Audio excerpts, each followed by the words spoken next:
Section 13 से start करना, alteration of memorandum. बहुत काम का चैप्टर है और बहुत काम का पार्ट है चैप्टर। ऑल्टरेशन का मतलब क्या होता है? कुछ ऐड करना, कुछ ओमिट करना या कुछ को चेंज करके कुछ दूसरा चीज डालना उसके लिए।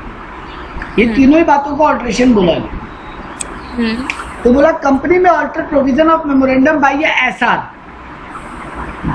मतलब स्पेशल रिजोल्यूशन तो ऑलवेज होगा और कुछ और प्रोविजन या प्रोसीड्यूर है जिनको अप्लाई करना पड़ेगा। मतलब दो काम करना पड़ेगा, ऑलवेज एसआर तो पास करो ही, प्लस कुछ और भी रूल होगा, जैसे बोला जाएगा आरओसी को खबर करना, या बोला जाएगा कि क्या बोलते हैं अप्रूवल लेना गवर्नमेंट का, वो सब का बात होगा। और जैसे ही एसआर पास करोगे या जो भी मेमोरेंडम में चेंजेस करोगे, हमेशा आरओसी को खबर भी करना हो। तो ये तीन बातें कॉमन रहेगी, एसआर पास करना, अगर कोई सर्टेन अप्रूवल का दरकार है तो वो लेना, और आरओसी को इन्फॉर्म करना। ठीक है। कहीं कहीं पे अप्रूवल और सेंट्रल गवर्नमेंट आएगा, मैं अभी बोला था, जैसे नेम चेंज में ऑलवेज सेंट्रल गवर्नमेंट का अप्रूवल आएगा। यहाँ पे बोला, पहला बात बोला चेंज इन नेम, तो effective only with approval of CG, मतलब तुम खाली एसआर पास करके आरओसी को खबर कर दो नहीं चलेगा। लेकिन अगर बात है सेंट्रल गवर्नमेंट का अप्रूवल, क्या सेंट्रल गवर्नमेंट को लिखना पड़ेगा? कुछ नहीं, इसका काम पूरा आरओसी को दे दिए। हाँ, एक बात, अगर तुम अपने नाम के आगे if the only change is addition और डिलीशन ऑफ वर्ड प्राइवेट और कन्वर्जन, तो फिर नो अप्रूवल, यानी अप्रूवल का दरकार नहीं होगा। एसआर पास करो, सिटी को इन्फॉर्म, आरओसी को इन्फॉर्म करो। हाँ, on name change of ROC shall enter the new name in register of companies. Companies का एक रजिस्टर मेंटेन करता है आरओसी, वहां पर आपका नाम चेंज कर लेगा, एंट्री कर लेगा और आपको नया सर्टिफिकेट ऑफ इनकॉर्पोरेशन इशू कर देगा। तो यही है नेम चेंजिंग। सिर्फ प्राइवेट या ये कन्वर्जन करना है तो कोई अप्रूवल दरकार नहीं है, लेकिन बाकी टाइम में आपको सीजे का अप्रूवल लगेगा। अब बोला नेम ऑफ रजिस्टर्ड ऑफिस अगर बदल रहे हो, स्टेट चेंज कर रहे हो, दूसरे सिटी में जा रहे हो, सेम सिटी में ही दूसरा जगह ले रहे हो, तब कैसे होगा? तो ये तो बोला alteration of registered office from one state to another अगर हो रहा है, तो फिर तुमको सेंट्रल गवर्नमेंट का अप्रूवल कंपल्सरी है। अगेन वही पावर यहाँ पे किसको दिया है? रीजनल डायरेक्टर को, आरडी को। पिछले में आरओसी को पावर था नेम चेंज में, लेकिन यहाँ पे ऑफिस चेंज अगर तेरा स्टेट बदल रहा है आपका, तो फिर आपको आरडी का भी अप्रूवल लगेगा। सीजी का अप्रूवल जो कि आरडी के थ्रू हो। Certified copy of the order of central government approving such change to be filed with ROC. और जब आरडी से अप्रूवल मिल जाएगा तो दोनों स्टेट के आरओसी को फाइल करना पड़ेगा, जिस स्टेट में तुम पहले थे और अब बदल के जो नया स्टेट में तुम्हारा रजिस्टर्ड ऑफिस हो। यहाँ पर रजिस्टर्ड ऑफिस का बात कर रहा है, ब्रांच ऑफिस नहीं। Such ROC shall register the same, वो आरओसी उसको रजिस्टर कर लेगा। Registrar of the state where the RO is being shifted, वो आपको नया फ्रेश सीओआई दे देगा। मतलब आपका नया वाला स्टेट हुआ है, हाँ, मान लो हम बंगाल टू बिहार चेंज कर रहे हैं, तो हमको बंगाल और बिहार दोनों गवर्नमेंट के आरओसी को इन्फॉर्म करना है। लेकिन बिहार गवर्नमेंट जो मेरा नया रजिस्टर्ड ऑफिस खोल रहा है वहां पर, वहां का आरओ हमको सर्टिफिकेट ऑफ इनकॉर्पोरेशन दे। On application to central government for approval of change in state where RO is situated, central government to dispose application within 60 days. यही आरडी जो होगा वो 60 दिन में आपको, देखो जहां जहां बोल रहे हैं कि सेंट्रल गवर्नमेंट अप्रूवल दे रहे हैं, स्टेट वाला केस में वहां आरडी आपको मानना पड़ेगा कि आरडी का अप्रूवल हो। रीजनल डायरेक्टर वो आपको 60 डेज में अप्रूवल दे देगा, लेकिन उसको ऑर्डर पास होने के पहले सेटिस्फाई होना पड़ेगा। आप उसको सेटिस्फाई करोगे कि आपके सारे क्रेडिटर आपको कंसेंट दे दी, क्रेडिटर्स, हाँ, डिबेंचर होल्डर्स या फिर कोई अदर पर्सन जो आपकी कंपनी से कंसर्न है। भैया आप वहाँ इस आपका बंगाल में बिजनेस है, रजिस्टर्ड ऑफिस, आप बंगाल में बहुत सारा उधार या बहुत सारा सामान उधार मिली हो या पैसा उधार मिली हो या डिबेंचर होल्डर आप क्रिएट की हो बहुत सारा, अब उनका बिना अप्रूवल के आप स्टेट बदल लो और कहीं आप अब वो आपको वहाँ ढूंढ ना पाए, पकड़ ना पाए, तो तो उनका भी आपको कंसेंट लेटर देना पड़ेगा। Sufficient provision has been made by company for due discharge of it debts. उधार चुकाने के डेब्ट या ऑब्लिगेशन कोई भी कंपनी के ऊपर है, उसको चुकाने के लिए कंपनी प्रॉपर प्रोविजन बनाया है और उनको चुकाने के लिए प्रॉपर सिक्योरिटी रखा है। मतलब आपके क्रेडिटर, डिबेंचर होल्डर या कोई अदर पर्सन जो कंपनी में कंसर्न्ड है, इनका अप्रूवल होना चाहिए और आप इनके लिए पैसा या सिक्योरिटी प्रॉपर प्रोविजन बनाए और प्रॉपर सिक्योरिटी साइड में रखिए। ये सब बात से जब सेंट्रल गवर्नमेंट सेटिस्फाई हो जाएगा तब आपको 60 डेज में आपको अप्रूवल देगा कि अपना स्टेट बदल दो। ठीक है। अब आता है alteration of object for which money raise from public. आप जिस बिजनेस के लिए पैसा उठाए थे, अब आप वो बिजनेस को ही चेंज कर रहे हो। Company which has raise money from public through prospectus and still has any unutilised amount. पूरा पैसा तो यूटिलाइज नहीं हुआ, पैसा बाकी है यूटिलाइज होना। Shall not change its object for which is raise such money unless a special resolution is pass. यानी आपका जिस चीज के लिए, मान लो हम स्टील बिजनेस के लिए लोगों को प्रोस्पेक्टस इशू करके शेयर बेच के पैसा उठाया, अभी वो पूरा पैसा हम यूटिलाइज नहीं किया, तो फिर हमको अगर अपना ऑब्जेक्ट क्लॉज चेंज कर रहा है तो हमको एसआर पास करना पड़ेगा। इंग्लिश न्यूज़पेपर और वर्नाकुलर लैंग्वेज न्यूज़पेपर में, वर्नाकुलर मतलब वहाँ का लोकल लैंग्वेज, जिस स्टेट में मेरा रजिस्टर्ड ऑफिस है वहाँ के न्यूज़पेपर में, एक तो इंग्लिश न्यूज़पेपर और वहाँ का लोकल वर्नाकुलर लैंग्वेज न्यूज़पेपर, इनमें हमको पूरा डिटेल देना पड़ेगा। वेबसाइट पे पूरा इंफॉर्मेशन देना पड़ेगा और भी अगर कोई जस्टिफिकेशन चाहिए तो वो भी देना पड़ेगा। मतलब हमको पहले ये बात साबित कर देना होगा कि कोई उधार बाकी नहीं है, बाकी है तो उसके लिए हम पैसा साइड रख दिए। और जो लोग भी पब्लिक है, अगर हम पब्लिक से थ्रू पैसा उठाए हैं तो हमको सर सबको खबर करना पड़ेगा, सबको पता होना चाहिए हम अपना ऑब्जेक्ट बदल लिए। तो उसके लिए एक तो एसआर पास करो और न्यूज़पेपर में, वेबसाइट पे, सब जगह डाल दो। द डिसेंटिंग शेयर होल्डर, जो भी शेयर होल्डर इस बात पे अप्रूवल नहीं दे रहे कि नहीं हम तो ऑब्जेक्ट बदलने नहीं देंगे, उसको एग्जिट करने का प्रॉपर अपॉर्चुनिटी दो। क्योंकि देखो एसआर पास हुआ है, मान लो एसआर तो 75% के ऊपर तो मान लो मेरा 80% शेयर होल्डर अप्रूवल दे दिया, तो हमको अब ये ऑब्जेक्ट चेंज करने का तो राइट मिल गया। लेकिन अभी भी 20% शेयर होल्डर तो अप्रूवल नहीं दिए ना, तो उनको एग्जिट करने का प्रॉपर अपॉर्चुनिटी दो कि वो अपना पैसा उठाए और तुम नहीं छोड़ सकते। ये प्रमोटर उनको प्रॉपर अपॉर्चुनिटी देगी as per the rules of SEBI. क्योंकि वो लोग रेडी नहीं है कि तुम्हारा ऑब्जेक्ट बदले, और वो लोग तुम्हारे उस ऑब्जेक्ट के लिए पैसा लगाए थे जो तुम पहले प्रोस्पेक्टस में बताए थे। तो अब उनका तो गलती नहीं है कि तुम ऑब्जेक्ट बदल लिए। ठीक है, तुमको 80% लोग हाँ कर दिए, तुम बदल तो सकते हो क्योंकि एसआर पास हो गया। लेकिन बाकी जो डिसेंटिंग है, जो लोग नॉट एग्रीड है, उनको भैया उनका पैसा लौटाओ और उनको आराम से अलविदा करो। ठीक है।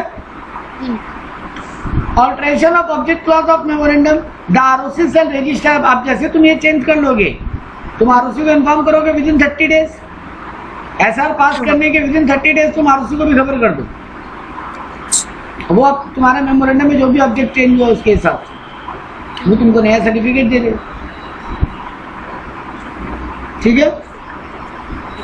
जब तक आरओसी अपने रजिस्टर में अपडेट नहीं कर लेगा तब तक तुम उस नया ऑब्जेक्ट का बिजनेस नहीं चालू कर पाओ। मतलब सिर्फ तुम्हारा ये नहीं कि एसआर पास हो गया अब हम चालू तो कर दें, अप्रूवल आरओसी को तो भेज ही दिया, नहीं, आरओसी को पहले रजिस्ट्रेशन पूरा करके दिखाना देना पड़ेगा, उसके बाद ही तुम नया वाला बिजनेस चालू करो। Any alteration of memorandum of a company limited by guarantee and not having share capital, अगर कोई ऐसा कंपनी है जो मेमोरेंडम में ऑल्टर कर रहा है और वो ऐसा कंपनी है जो लिमिटेड बाय गारंटी है, लिमिटेड बाय शेयर नहीं है, लेकिन उसका शेयर कैपिटल भी नहीं है, ठीक है ना, permitting to give person right to participate in divisible profit of company otherwise then number shall be void, उनको भी प्रॉफिट में पार्टिसिपेट करने का पूरा मौका दोगे तुम।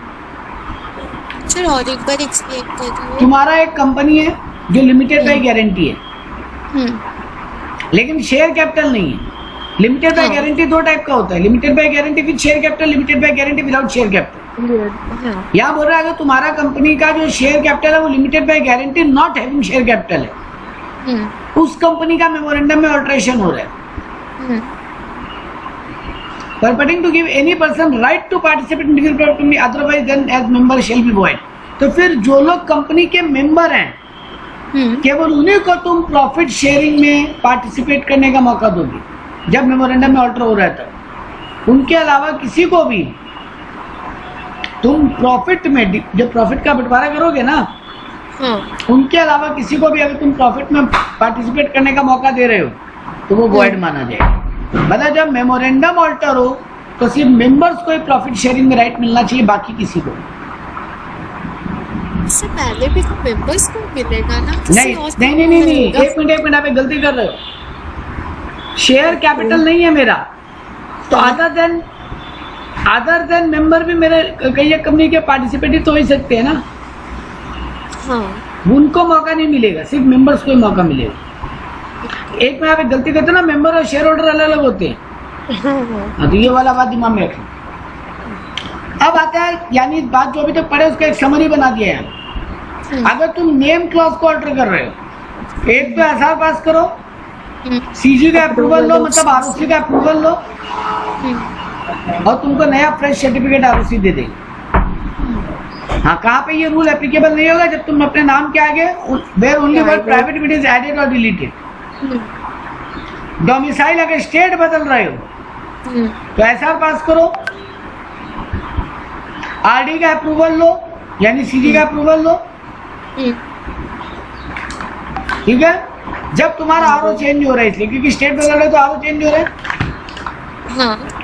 सीजी सेल डिस्पोज, सीजी 60 दिन में तुमको अप्रूवल दे देगा, लेकिन सीजी इस बात को तुमको सेटिस्फाई करना पड़ेगा कि तुम्हारा शेयर क्रेडिटर, डिवेंचर होल्डर या अदर कोई पर्सन भी इंटरेस्टेड है, वो सब तुमको हाँ बोल दिए। और तुम कोई भी अगर लायबिलिटी बाकी है उसके लिए या तो प्रॉपर सिक्योरिटी या प्रॉपर प्रोविजन मेंटेन कर दो। और आखिरी बात पड़े, अगर ऑब्जेक्ट क्लॉज चेंज कर रहे हैं तो एसआर पास करना पड़ेगा, किसी का अप्रूवल का दरकार नहीं है। जिस पर्पस के लिए पैसा रेज किया अगर वो अनयूटिलाइज्ड है तभी एसआर पास करना, अदरवाइज नहीं। और उस एसआर का डिटेल न्यूज़पेपर में पब्लिश कर दोगे, अपने वेबसाइट पे दे दोगे विद प्रॉपर जस्टिफिकेशन कि क्यों ऑब्जेक्ट क्लॉज बदल रहे हो। जस्टिफिकेशन बहुत जरूरी है, क्यों बदल रहे हैं हम ऑब्जेक्ट। सर क्या जस्टिफिकेशन हो सकता है? 3-4 जस्टिफिकेशन हो सकते थे।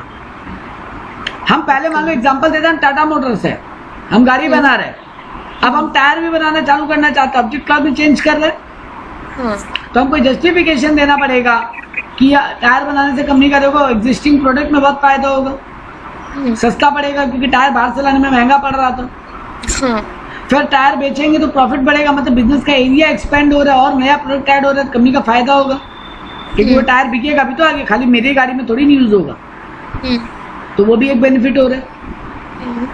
तो आप एरिया बड़ा कर रहे हो बिजनेस का, या एग्जिस्टिंग प्रोडक्ट में मदद का जरूरत है वो नया प्रोडक्ट से, तो ये सब जस्टिफिकेशन होता है। सर ऑल्टरेशन मतलब कोई चीज का एडिशन भी कर सकते हैं या कोई चीज को हटा भी सकते हैं? 3 चीज है, एडिशन, डिलीशन और सब्स्टिट्यूशन। ओके, तीनों चीज को ऑल्टरेशन मानते हैं। यानी हम एक लाइन ऑफ बिजनेस बंद कर रहे हैं, वो भी ऑल्टरेशन है। हम टायर और गाड़ी दोनों बना रहा था, अब हम बोल रहे हैं हम टायर का बिजनेस बंद कर रहे हैं, तो इसका भी हमको ऑब्जेक्ट क्लॉज चेंज हो रहा है ना मेरा, तो हमको जस्टिफिकेशन देना पड़ेगा, एसआर पास करना पड़ेगा। जस्टिफिकेशन क्या देंगे यहाँ पे? बिजनेस बंद करने का, वो टायर लॉस मेकिंग चल रहा था, ओवरऑल बिजनेस को एक बिजनेस से गाड़ी से अच्छा फायदा हो रहा है, लेकिन टायर से लॉस होने के कारण अल्टीमेट ओवरऑल बिजनेस को लॉस हो रहा है, तो ये तुम्हारा एक जस्टिफिकेशन हो सकता था। वो लाइन ऑफ ऑपरेशन बहुत अलग है जिसको तुम संभाल नहीं पा रहे हो, या तुमको कोई बेटर डील मिल रहा है डायरेक्ट टायर खरीदने का, तो फालतू बनाने में पैसा क्यों लगाए? ये सब जस्टिफिकेशन दे सकते हो, ठीक है। अब आता है ऑल्टरेशन ऑफ आर्टिकल।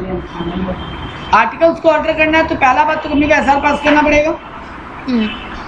और ऑल्टरेशन का मतलब इंक्लूडिंग कन्वर्जन है, वो प्राइवेट टू पब्लिक या पब्लिक टू प्राइवेट भी हो रहा है ना, उसको माना जा रहा है कि आर्टिकल का ऑल्टरेशन हो रहा है। तो देखो यहाँ पे लिखा है कि alteration of articles includes conversion of private to public या पब्लिक टू प्राइवेट। और जब भी पब्लिक टू प्राइवेट करोगे ऑलवेज सीजी का अप्रूवल लगेगा। ठीक है ना। पब्लिक लिमिटेड एक ऐसा कंपनी जिस पे गवर्नमेंट का हमेशा नजर रहता है। हाँ। वो अचानक प्राइवेट कंपनी बन रहा है तो गवर्नमेंट को लग रहा है कि कुछ घपला वपला तो नहीं करके बैठ गया ना, अपने को प्राइवेट बना के अचानक कहीं से साइड से बच के निकल रहे हैं। तो गवर्नमेंट बोलता है कि नहीं, पहले अप्रूवल ले लो, पहले सब कुछ तुमको दिखा दो। Provided that a private company alters articles such that does not include restriction limitation which a private is required to include in articles, such private can cease to be private from date of alteration। यहाँ पे एक मजेदार बात बोला, हम ऐसा कोई बात ऑल्टर कर रहे हैं जो मेरे ऊपर कंपनी एक्ट का कोई रेस्ट्रिक्शन उसमें था ही नहीं। आर्टिकल तो इंटरनल रूल होता है ना,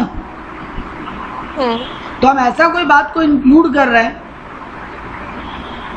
जो पहले भी रेस्ट्रिक्शन में नहीं था।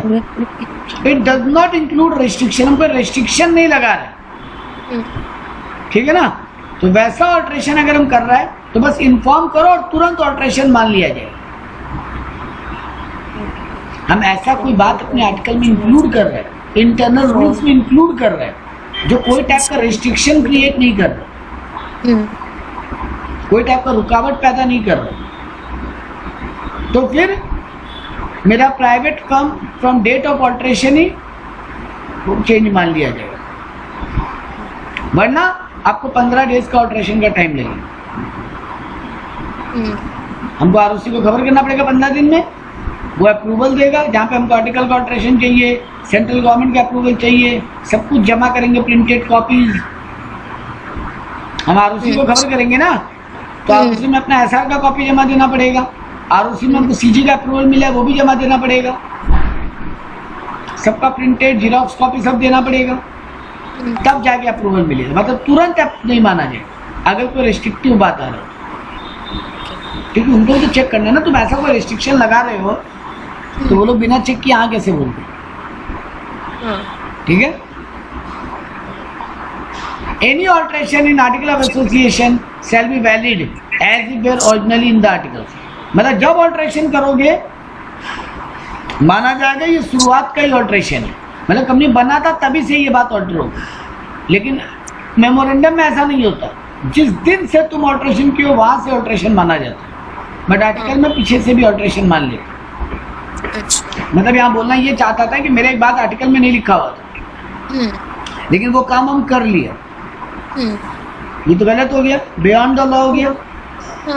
लेकिन अब करने के बाद हम उसको आर्टिकल में ऑल्टर करके अप्रूवल करके आरओसी को सीजी को जमा कर दिया, तो वो पुराने वाला भी वैलिड मान लिया जाए। क्योंकि हम एसआर पास किया ना, मेरे शेयर होल्डर बोला है ठीक है तुम बिना परमिशन के कर लिए थे, लेकिन चलो हम मान लेते। तो जब शेयर होल्डर एसआर पास कर दिए, मतलब 75% शेयर होल्डर मान गए, तो सीजी आरओसी को भी कोई प्रॉब्लम नहीं। तो मतलब जिस दिन से ऑल्ट्रेशन हुआ, मान लो हम 15 अक्टूबर को ऑल्ट्रेशन करवाया, लेकिन ये डील हम 12 अक्टूबर को साइन कर लिया था, जो मेरे को परमिशन नहीं था आर्टिकल के हिसाब से, लेकिन हम कर लिया। उसके बाद 15 अक्टूबर को अप्रूवल करवा लिया एसआर पास करके, और अब आरओसी को खबर कर दिया, तो ये 12 अक्टूबर वाला कॉन्ट्रैक्ट भी वैलिड हो जाएगा। लेकिन मेमोरेंडम में ऐसा नहीं होता। मेमोरेंडम में अगर कोई बात नहीं लिखा हुआ है तो तुम अगर उसको पहले कर लियो और बाद में शेयर होल्डर का अप्रूवल ले भी लियो, 100% शेयर होल्डर भी अगर फेवर में आ गया ना, तो भी सर वो माना नहीं जाएगा, वो इनवैलिड ही रहेगा, वो वॉइड ही रहेगा, वॉइड।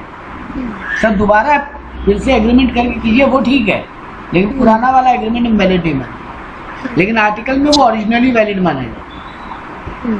ठीक है। यहाँ पे एक Andrew versus gas meter company में एक केस हुआ। यहाँ बोला था power of altered article vest with the company. देखो आर्टिकल को ऑल्टर करने का पावर कंपनी के पास है, ठीक है ना। तो कंपनी बाद में भी अप्रूवल ले ले चल जाते, लेकिन मेमोरेंडम को आर्टिकल करने का पावर ना गवर्नमेंट के पास है। तो वहां पर ना पुराना जो पहले कर लिया वो वैलिड नहीं हो। सेक्शन 15 बोलता है alteration of memorandum article to be noted in every copy. ये नॉर्मली ज्ञान दिया है। तुम मेमोरेंडम आर्टिकल में जो भी चेंज की हो, तुम्हारे पास मेमोरेंडम आर्टिकल का जितना भी कॉपीज छपाया हुआ है सब में चेंज करवाना पड़ेगा तुमको पेज। तुम बोलोगे मेरा तो 1 लाख कॉपी छाप के रखा हुआ है, हाँ ठीक है, कुछ नहीं कर सकते। वो एक पेज अगर चेंज हो रहा है वो सब 1 लाख कॉपी में वो पेज चेंज करके डलवाओ। Every alteration of memorandum shall to be noted in every copy of memorandum and article। अरे बाद में तुम उसको फ्रॉड में यूज नहीं कर लोगे ना, तुम पुराना वाला कॉपी किसी को दे ही दोगे जिसमें ऑल्टर्ड नहीं है, ये तो गड़बड़ हो जाएगा सर। फ्रॉड कर सकते हो तुम एक तरीके से। तो बोला नहीं, सारा कॉपी में चेंज दो। और अगर कंपनी में डिफॉल्ट होता है तो एवरी ओआईडी क्या था, इंडिपेंडेंट डायरेक्टर,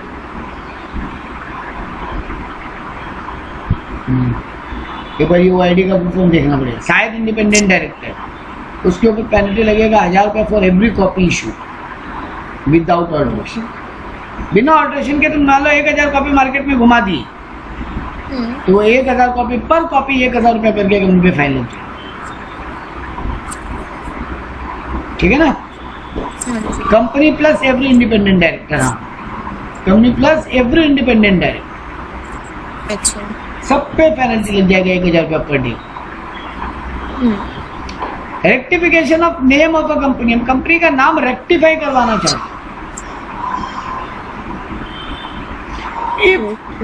If through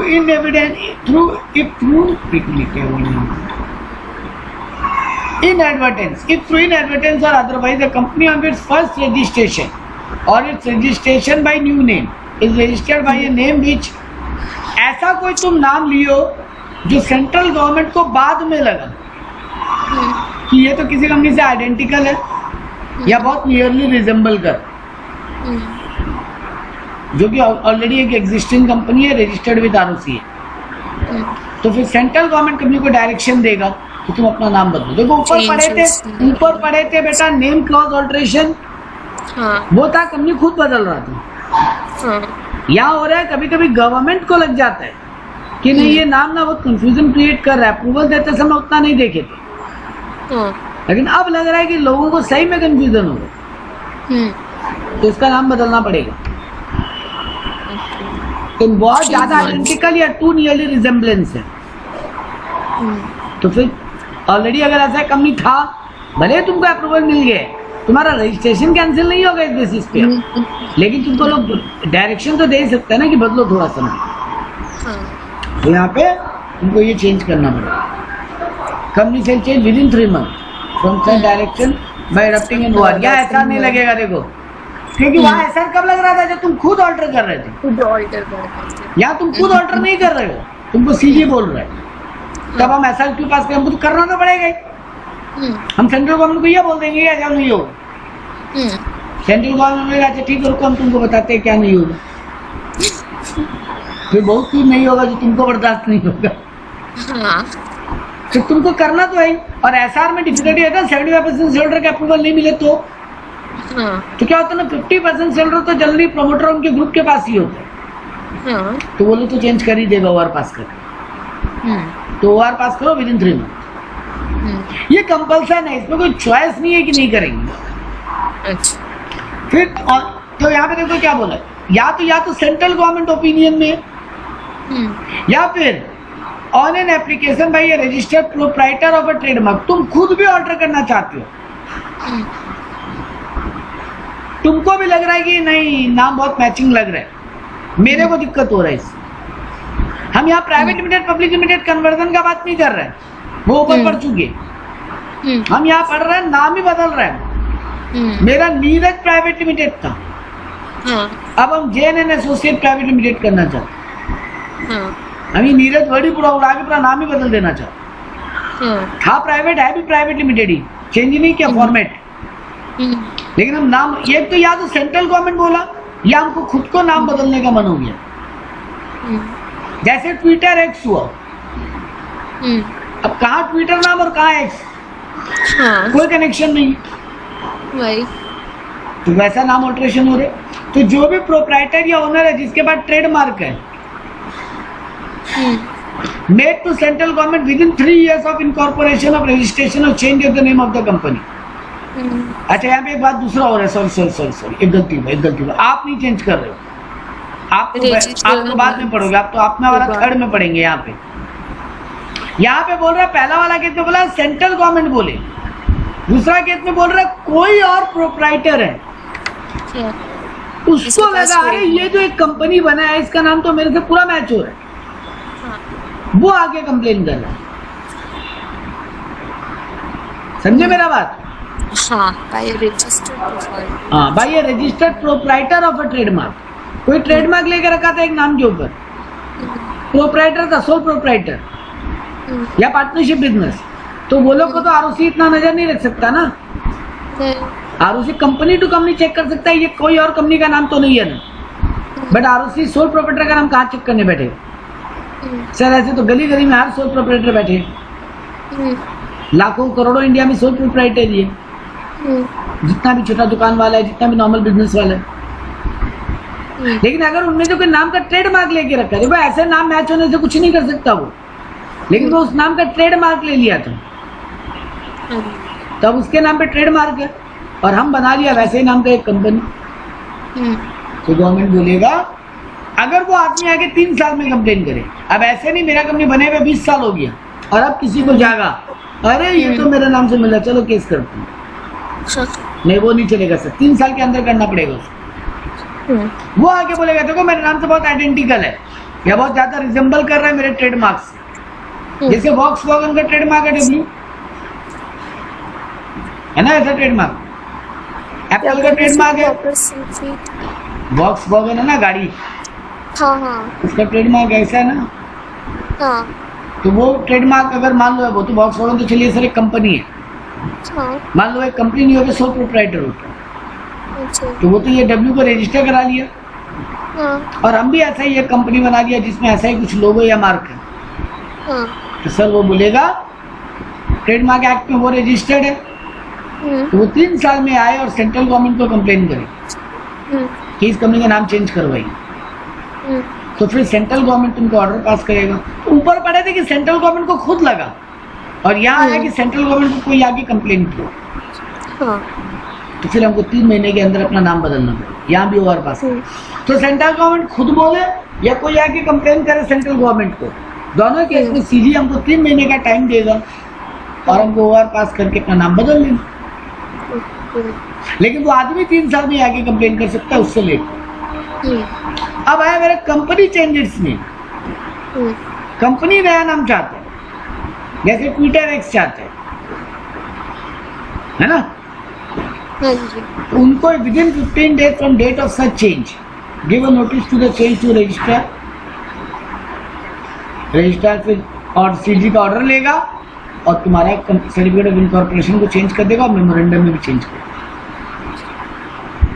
ठीक है, क्लियर है ये बात?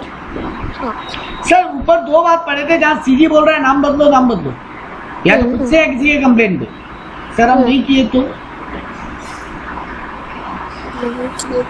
क्या होना चाहिए? सर सीजी खुद नाम बदल देगा आपको। If company is in default of complying with any direction, CG shall allot a new name in the prescribed manner and registrar shall enter the new name in the register. और ROC वही नाम लेके आपको नया certificate of incorporation भेज देगा। ठीक बात? बदलना पड़ेगा। मतलब आप बदलो खुद, आप नहीं बदलोगे तो सीजी बदल देगा, सीजी बदलेगा तो जो नाम दे देगा वो लेना पड़ जाएगा। ठीक है ना? हाँ, ऐसा कोई भी रूल नहीं है कि कंपनी अपना नाम नहीं बदल सकती, कंपनी अपना नाम आराम से बदल सकती। ठीक है, copies of memorandum will be given to members. Company का मेमोरेंडम का आर्टिकल का जो भी कॉपीज होता है ना, company shall being so requested by member send in within 7 days of the request and subject to payment of fees may be prescribed a copy of following document. तुम company के share holder हो, तुम company का memorandum article या फिर कोई ऐसा agreement कर रहे हो जो मेमोरेंडम आर्टिकल में नहीं था लेकिन कंपनी कर रहा है, वो सबका कॉपी तुम मांग सकते हो as a shareholder company से। कभी तुमको शेयर होल्डर का हक है कि हाँ। तुमको विद इन 7 डेज तुम्हारे रिक्वेस्ट के साथ, जिस दिन रिक्वेस्ट करोगे उसके 7 दिन के अंदर तुमको एक कॉपी कंपनी दे देगा। हाँ, तुमसे फीस लेगा, ऑफिस बात है, वरना सबको ही मांगने लग जाएगा बेटा। अब रिलायंस का 20 लाख करोड़ शेयर होल्डर हो सकता है, क्या 20 लाख शेयर होल्डर हो सकता है, क्या 20 लाख कॉपी छाप के सबको देता रहेगा क्या फ्री में? नहीं सर, वो बोलेगा तुमको पढ़ना है ऑफिस में रखा हुआ आगे पढ़ सकते हो, वेबसाइट पे डाला हुआ पढ़ सकते हो, लेकिन तुमको ओरिजिनल कॉपी कंपनी से चाहिए अगर तो अप्लाई कर दो, फीस दे दो, फीस दे के ले लो। अगर कंपनी में डिफॉल्ट करता है तो कंपनी भी और इंडिपेंडेंट डायरेक्टर भी वो लोग 1000 रुपया पर डे या फिर rupees 1 lakh, which ever is lower, तुमको फीस फाइन लग जाएगा। कंपनी को भी प्लस, देखो दोनों के उसमें प्लस है बेटा। हाँ, company plus every individual director, ठीक है। Conversion of company already registered, देखो कैसे बताया, कंपनी को हम जो मेरा कंपनी ऑलरेडी रजिस्टर्ड है हम उसको कन्वर्ट कर रहे हैं, तो पहले हमको मेमोरेंडम आर्टिकल में अल्टर करना पड़ेगा, फिर आरओसी का अप्लाई, आरओसी हमको नया सीओआई दे देगा। अब बस कोई भी लाइबिलिटी या डेट बचा हुआ नहीं होना चाहिए, कंपनी को इजीली कन्वर्ट कर सकते। मतलब तुम एक क्लास ऑफ कंपनी से दूसरे क्लास ऑफ कंपनी में इजीली जा सकते हो, private to public, 1% to private, normal system है, ठीक है। एप्लीकेशन और to ROC for fresh COI, तुमको नया सीओआई दे नहीं रहा है वो, जब तुम कन्वर्ट करोगे ना कंपनी को तो तुमको नया सर्टिफिकेट ऑफ इनकॉर्पोरेशन लगेगा ना नया नाम के साथ, तुमको उसके लिए एप्लीकेशन करना पड़ेगा आरओसी को। आरओसी पुराना रजिस्ट्रेशन को बंद करेगा और नया रजिस्ट्रेशन का सर्टिफिकेट तुमको इशू करता है। मतलब फिर ये फालतू पॉइंट है, उसमें कोई बहुत बड़ा बात नहीं। Subsidiary company not to hold share of its holding company, ये बहुत इंपॉर्टेंट नया रूल है, ये पुराने एक्ट में ये रूल नहीं था। पहले क्या होता था ना बेटा, फौजिया लिमिटेड एक कंपनी है, नीरज लिमिटेड एक कंपनी है। फौजिया नीरज की होल्डिंग कंपनी, मतलब फौजिया नीरज का मोर देन 51% शेयर होल्डर में बैठी है, ठीक है, 50% से ज्यादा। तो पहले ये भी अलग था कि भाई नीरज भी फौजिया का शेयर ले सकता। अच्छा, मतलब नीरज सब्सिडियरी कंपनी हुआ, फौजिया होल्डिंग कंपनी। होल्डिंग के सब्सिडियरी में शेयर ले ही रखा था, अभी तो होल्डिंग है। लेकिन सब्सिडियरी भी पहले होल्डिंग में शेयर ले पाता था। अब इस बात पे रिस्ट्रिक्शन लगा कि सब्सिडियरी कंपनी जो है ना वो अपने होल्डिंग कंपनी का शेयर नहीं रख सकती। सर होल्डिंग सब्सिडियरी बनने के पहले हम वो शेयर ले लिए थे तो वो चलेगा। तो वही बात यहाँ पे मेन पढ़ने का, बाकी तो ज्ञान बाजी। तो वो क्या लिखा, no company shall hold any share in its holding company, न खुद न अपने नॉमिनी के through. No holding company shall allot its share to any of its subsidiary. सिर्फ ऊपर वाला बात को ज्ञान दे दिया, उल्टा कर दिया।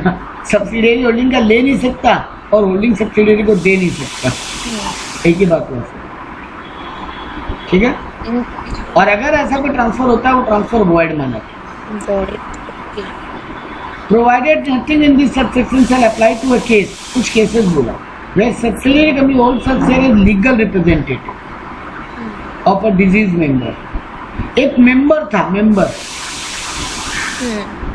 वो एक कंपनी का शेयर लेके रखा था, वो कंपनी इस कंपनी का सब्सिडी होल्डिंग बन गया और ये उस मेंबर के भी आप इस कंपनी का शेयर होल्ड करके बैठे। सब्सिडियरी कंपनी लीगल रिप्रेजेंटेशन में कोई आदमी मर चुका तो उसके नाम का शेयर होल्ड करके रखे, ये अलाउड, इसमें कोई दिक्कत नहीं। या फिर अगर ट्रस्टी होल्ड करके रखा तो कोई दिक्कत नहीं। ऐसा ट्रस्ट या फिर वैसे company is a share holder even before become subsidiary, ये तो हम पहले बोला। आप बोले तो 3 बातें ध्यान में रखनी है जब सब्सिडियरी होल्डिंग का शेयर ले सकता है। पहले बेसिक रूल बोलो, सर होल्डिंग सब्सिडियरी का शेयर नहीं ले सकता, न खुद से ना नॉमिनी के थ्रू। लेकिन सर 3 केस है जहाँ वो अगर सब्सिडियरी होल्डिंग कंपनी का शेयर होल्ड करा एज ए लीगल रिप्रेजेंटेटिव या एज ए ट्रस्टी या सब्सिडी बनने के पहले से, ओके तब फिर ठीक है। Provided further that subsidiary company referred to in above proviso shall have a right to vote at meeting at holding company only the shareholder as a legal representative। ये जो सेकंड और थर्ड केस है ना, यही दो case में company vote कर पाएगी। जब होल्डिंग कंपनी का मीटिंग होगा तो सब्सिडियरी भी शेयर होल्डर बन गया, तो सब्सिडी अभी ये तीन केस में, तो फिर तो शेयर होल्डर को तो मीटिंग में वोट करने का राइट है, तो सब्सिडियरी भी बोलेगा हम भी वोट करेंगे। तो बोला हाँ ठीक है, अगर तुम ट्रस्टी हो या लीगल रिप्रेजेंटेटिव हो तो तुम वोट कर सकते हो, ठीक है। The reference in this section to share of holding company having share capital self constructed reference to interested of its member whenever to form of interest. Members को सारा खबर देना पड़ेगा कि ये मेरा होल्डिंग सब्सिडी रिलेशन और ये शेयर भी होल्ड कर रहा है, ठीक है। मतलब मेंबर को पूरा जानकारी होना चाहिए। तो यहाँ पे कंसेप्ट टू क्लैरिटी चेक में केस दिया, बोला as April 2022 A limited hold 5% share in B limited. June 2022 में क्या हुआ, due to some transaction of A limited become subsidiary of B limited. April में ए लिमिटेड बी लिमिटेड का 5% share लेके बैठा था, जून आते आते क्या हुआ, ए लिमिटेड बी लिमिटेड का सब्सिडियरी बन गया। अब जुलाई में ए लिमिटेड जो है ना एजीएम कॉल किया। अब यहाँ पे दो क्वेश्चन पूछा। Question number 1, can B limited vote in such AGM of A limited is the subsidiary of B limited? क्योंकि जुलाई के दिन ये होल्डिंग सब्सिडियरी है, आज से जून में बन गया, लेकिन होल्डिंग जो सब्सिडियरी कंपनी अब बना है वो पहले से 5% शेयर होल्ड कर रहा था होल्डिंग कंपनी का, क्या अब उसको वोट करने का राइट है? हाँ या ना?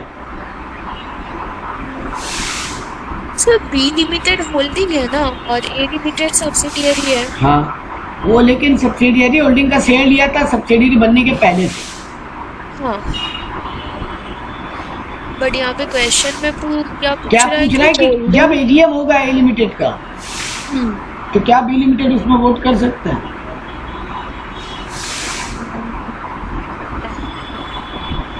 देखो एक बात सुन लो, पहला दोनों एक्सेप्शन है ना, 3 एक्सेप्शन है बेटा।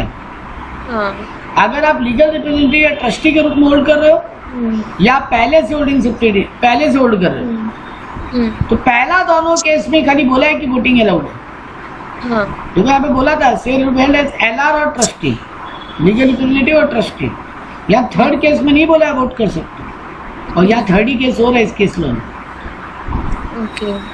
यहाँ पे बोला no the exception of right to vote at a meeting is only in case of LR और trustee. It is applicable in this third exception, जहाँ पे बिफोर बिकम होल्डिंग वो सब्सिडियरी शेयर होल्ड कर रहा था, ये थर्ड वाला exception है। 3 एक्सेप्शन है जब सब्सिडियरी कंपनी होल्डिंग कंपनी का शेयर ले सकती है। पहला दोनों एक्सेप्शन में वोट कर सकता है, तीसरा में नहीं कर सकता, ठीक है। तो वन क्लैरिफिकेशन, मतलब जो होल्डिंग कंपनी होता है वो सब्सिडियरी चाहे एजीएम बुलाए या कुछ भी करे, वो होल्डिंग कंपनी तो वहाँ पे मतलब हर चीज में इंक्लूड हो सकता है, करेगा। हाँ तो फिर ये क्वेश्चन इतना कॉम्प्लिकेटेड क्यों है? क्योंकि बी लिमिटेड तो होल्डिंग ही है ना, तो वो इन जनरल तो एजीएम में वोट कर ही सकता है। यहाँ पे शायद हाँ यहाँ उल्टा लिखा है।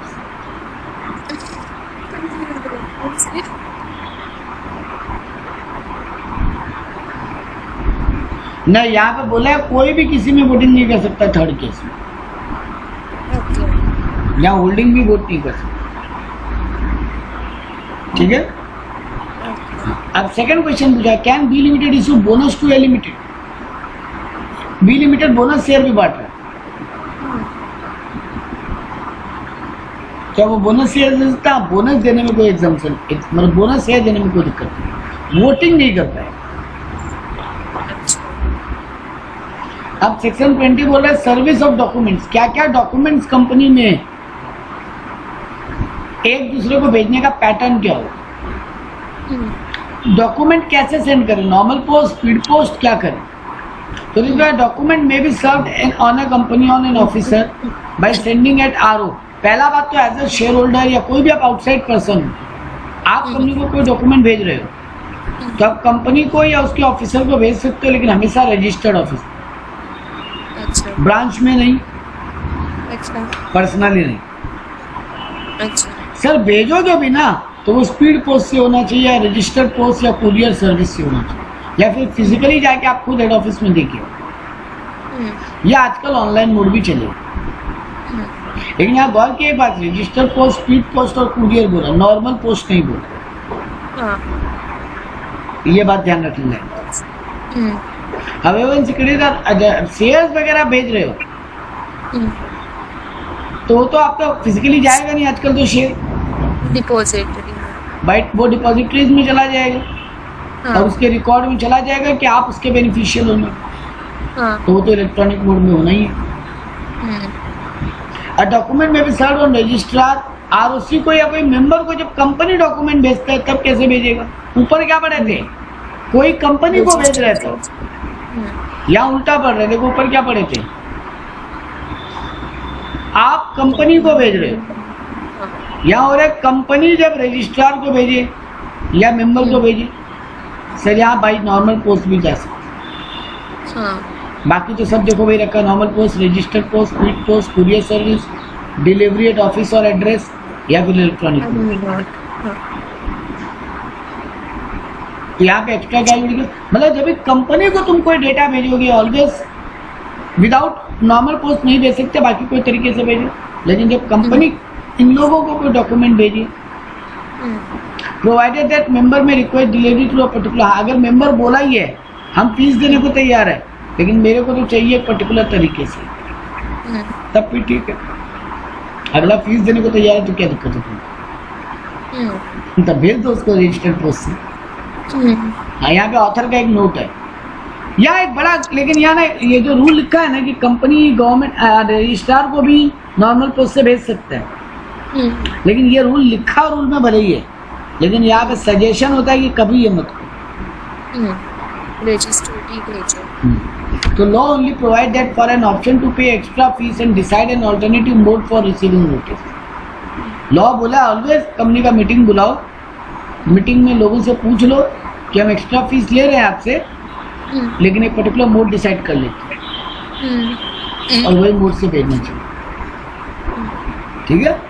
या ये ऑथर का नोट है, मतलब कंपल्सन नहीं है, गाइडेंस है कि ऐसा करने में बेटर हो। एक बहुत बड़ा बात पढ़ाने जा रहे हैं, बहुत इंपॉर्टेंट टॉपिक है, मोटा मोटा चैप्टर खत्म अगले 10 मिनट में। Exception to Nidhi company. पहले निधि कंपनी होता क्या? निधि कंपनी वो कंपनी है बेटा जो लोगों से पैसा जमा लेना और लोन देने का काम करता है, लेकिन वो एक बैंक नहीं है, बैंक नहीं। हाँ, इसको बोलते हैं एनबीएफसी, लेकिन ये एनबीएफसी का भी छोटा वर्जन है। दुनिया में 3 टाइप का ऐसा बिजनेस है जो लोग आपसे पैसा लेना और लोन लेना, डिपॉजिट देने का काम करते हैं। एक तो बैंक, एक NBFC non banking financial corporation, और एक होता है निधि कंपनी, ठीक है।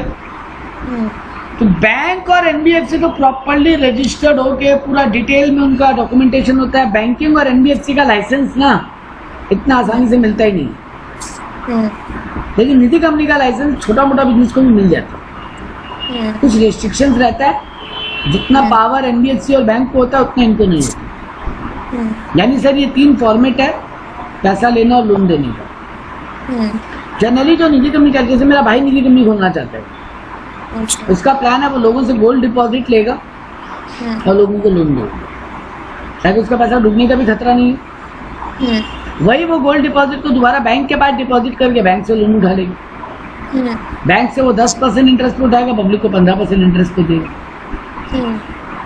ये उसका प्लान ऑफ बिजनेस है। तो वो कौन सा कंपनी फॉर्म कर रहा है? निधि कंपनी। वो चाह रहा है निधि कंपनी खोल। सर वो एनबीएफसी क्यों नहीं खोल रहा? एनबीएफसी खोलने में आपको बहुत सारा लाइसेंस, बहुत सारा कंपल्सन रिक्वायरमेंट चाहिए। निधि कंपनी में उतना लाइसेंस, परमिशन आसानी से मिल जाता है, कैपिटल भी कम लगाना पड़ता है, लेकिन कुछ रेस्ट्रिक्शंस के साथ नहीं। तो इन case of Nidhi company, document में भी sir only on members hold shares more than. Nidhi company में सबको डॉक्यूमेंट भेजना कंपल्सरी नहीं है, क्योंकि निधि कंपनी में पैसा लगाने वाले ना बेटा, छोटा रिक्शा वाला, सब्जी वाला, ये लोग भी होते हैं। क्योंकि निधि कंपनी बहुत छोटा छोटा फाइनेंस भी उठाता है, महीना का 100 रुपया करके तुम जमा कर सकते हो। अच्छा। क्योंकि निधि कंपनी चाहते हैं इन लोगों को भी बेनिफिट मिले, इनको भी ब्याज का कमाई हो। अब इनके पास इतना बड़ा रुपया तो है नहीं कि लोग भी बड़ी बड़ी जगह जाके पैसा लगा सके, इनको ये ऑप्शन मिलता है। हालांकि खाली हर जगह छोटा अमाउंट नहीं होता, बड़ा अमाउंट भी होता है। तो सर निधि कंपनी को जब डॉक्यूमेंट सर्व किया जाएगा तो सिर्फ उन्हीं मेंबर को डॉक्यूमेंट देना कंपल्सरी है जिनका 1000 रुपये के ऊपर का शेयर लिया हो या 1% से ऊपर का पेड अप कैपिटल का होल्डिंग है। For other share holders document में भी serve by a public notice in newspaper. हम न्यूज़पेपर में छाप दें, सब पढ़ लो जिसको पढ़ना, ठीक है, या फिर कंपनी के नोटिस बोर्ड पे लगा दें, वहाँ पढ़ लो जिसको पढ़ना। मैं सारा डॉक्यूमेंट आपको सर्व नहीं करेंगे, बाय पोस्ट भेजेंगे नहीं। सिर्फ किनको भेजेंगे जिनके पास 1000 रुपये का ऊपर का शेयर है या 1% से ऊपर का पेड अप कैपिटल होल्ड कर रहे हैं। बाकियों को कंपल्सरी नहीं है भेजना। Rule 35 of companies incorporation rule 214 electronic transmission means आप कम्युनिकेट कर रहे हो कोई भी record that is capable of retention, retrieval और रिवाइव, RRR एंड विच में thereafter rendered into clearly legal tangible form. उसको बाद में उसको फिजिकली फॉर्म में भी कन्वर्ट किया जा सकता है। हम ऐसा कुछ फॉर्मेट में आपको ऑनलाइन भेज रहे हैं जो बाद में फिजिकली इजीली कन्वर्ट किया जा सके दरकार पड़ने पर। कोई पेपर के ऊपर जैसे देखो फैक्स भेजा अगर आपको, आप उसका प्रिंट आउट निकाल सकते हो। ईमेल भेजा आपको, हम प्रिंट आउट निकाल सकते हो। पोस्टिंग इलेक्ट्रॉनिक मैसेज बोर्ड और नेटवर्क कंपनी के वेबसाइट पे डाल दिया, वहां से आप डाउनलोड कर पाओ। ऐसा फॉर्मेट में होना चाहिए प्रिंट आउट करने के लिए। ऐसा भी तो होता है ना बहुत सारे वेबसाइट पे जहाँ पढ़ तो पा रहे बट डाउनलोड नहीं हो रहा, तो वो अलाउड नहीं होगा। अदर कोई भी mode capable verifying to the sender. हम कैपेबिलिटी में है कि उसको कभी भी जिसको भेजे हैं वो कभी भी उसको टेंजिबल फॉर्मेट में कन्वर्ट कर। बहुत सारा मेल का अटैचमेंट ऐसा आता है जो पढ़ तो सकते हो, डाउनलोड तो कर सकते हो, प्रिंट आउट नहीं होता। तो ये सब दिक्कत है, तो वो नहीं चलेगी। तो ऑनलाइन फॉर्म जब भी भेजो, कुछ भी इलेक्ट्रॉनिक फॉर्मेट में कोई भी डॉक्यूमेंट किसी को भेजो तो वो उसको रिटेन कर सके, मतलब अपने पास डाउनलोड करके रख सके, रिट्राइव कर सके मतलब दोबारा ढूंढ के निकाल सके, और रिवाइव कर सके, खो जाए तो उसको दोबारा अरेंज कर सके, और उसको लीगल टेंजिबल फॉर्म में जब चाहे तब कन्वर्ट भी कर सके। ठीक है, रिट्राइवल, रिटेंशन और रिव्यूअल तीनों हो सके और बाद में टेंजिबल फॉर्म में कन्वर्ट भी हो सके। ठीक, एक और छोटा सा बात बोला, in case of delivery by post such service shall be deemed to have been affected. In case of notice of a meeting अगर हो रहा है तो 48 आवर्स में पहुंच जाना चाहिए, हमको वैसा ही थ्रू भेजना पड़ेगा। और अगर कोई अदर केस है तो at the time the letter would be delivered at the ordinary course of post. मतलब अगर नोटिस है तो 48 आवर में पहुंच जाना चाहिए, ये हमको ध्यान रखना। और कोई और डॉक्यूमेंट भेज रहे हैं नोटिस के अलावा, मीटिंग का नोटिस के अलावा, तो वो ठीक है, वो नॉर्मल जो ऑर्डिनरी पोस्ट का टाइम होता है उसमें पहुंचे चल जाएगा। मतलब नोटिस में खास ध्यान रखना है कि जो भी पोस्टल तरीका हम यूज कर रहे हैं कंपनी 48 आवर में पहुंच जाना चाहिए। Authentication of document proceeding in contract save as otherwise provided in this act. A document or proceeding requires authentical by company। मतलब कंपनी बाद में ये ना बोल पाए ये तो हम भेजे नहीं थे तो मेरा कागज है ही नहीं। मतलब प्रॉपर ऑथेंटिकेशन से होना चाहिए, मतलब साइन स्टैम्प वगैरह proper. Contracts made on behalf of the company may be signed by की एमपी, की मैनेजरियल पर्सन, या कोई कंपनी का ऑफिसर या एम्प्लॉय जिसको प्रॉपर्ली ऑथराइज्ड है बोर्ड के थ्रू। अरे कोई भी साइन करके भेज दिया, बाद में कंपनी बोलेगा हम क्या लें, इसको तो अलाउड ही नहीं था साइन करने, तो वहाँ तो दिक्कत हो जाएगा। तो हमेशा कौन साइन करेगा, कौन ऑथेंटिकेट करेगा, कौन डॉक्यूमेंट को वैलिडेट करेगा, कंपनी का केएमपी या कोई ऑफिसर या एम्प्लॉय जिसको कंपनी ऑथराइज की। ठीक है ना। अब कंपनी में 10 डायरेक्टर है तो कोई भी डॉक्यूमेंट कोई भी डायरेक्टर साइन करके भेज दे वो तो नहीं ठीक होगा ना, बाद में कंपनी डिनाई कर सकते हैं डॉक्यूमेंट को, तो डायरेक्टर को तो पावर ही नहीं था, उससे जहाँ तो पंगा हो जाएगा। उसके इसीलिए बोला गया कि जिसको ऑथराइज हो खाली वही साइन कर दो। Execution of bills of exchange हो या हुंडी हो या प्रोमिसरी नोट हो, shall be deemed to have been made, accepted and drawn or endorsed on behalf of company. It is made or drawn by any person acting as authority, expressed or implied. जिसको bills of exchange sign करने का या promissory note sign करने का या endorse करने का authority है, उसी का सिग्नेचर उस पर होना पड़ेगा।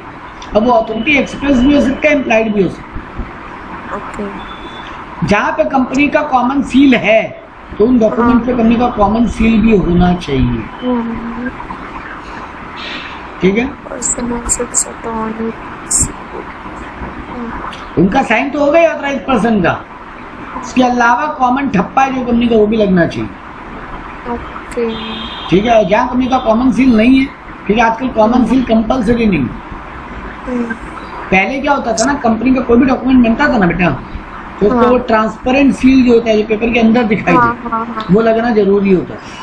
बट कंपनी एक्ट 2013 जब आया तो वो कॉमन सील को ऑप्शनल कर दी। पहले वो डेफिनेशन में एंड लगाते थे और अब और लगाते हैं। हाँ, तो यहाँ पे बोला गया provided that in case of no common seal, तो फिर कौन ऑथराइज करेगा? बोला यहाँ पे 2 डायरेक्टर और 1 CS का सेल है, जहाँ कंपनी में CS है तो, और अगर CS नहीं है तो 2 डायरेक्टर है। 2 director. A deed signed by such attorney on behalf of the company under his seal shall be binding on the company. जिस आदमी को ऑथराइज्ड है वो अगर साइन कर रहा है तो बाद में कंपनी डिनाई नहीं कर सकता कि ये ऑथराइज था, तो क्या हुआ, बिना परमिशन के साइन कर दिया, तो तुम्हारा गलती है तो कंपनी, बाहर का पर्सन का कोई मिस्टेक नहीं है इसमें, तो उसको भैया कॉन्ट्रैक्ट को वैलिड करना पड़ेगा। कंपनी ये नहीं बोल सकता कि ये डायरेक्टर को पावर तो था बट ये बिना मीटिंग में अप्रूवल लिए जाके साइन कर देते, तुम पावर क्यों दिए थे ऐसे? तो अगर कोई ऑथराइज्ड आदमी जिसको पावर ऑफ अटॉर्नी है मतलब, तो फिर वो आदमी अगर साइन कर दे तो वो कॉन्ट्रैक्ट कंपनी पे बाइंडिंग हो, कंपनी उसको डिनाई नहीं कर सकती। ये था चैप्टर 2।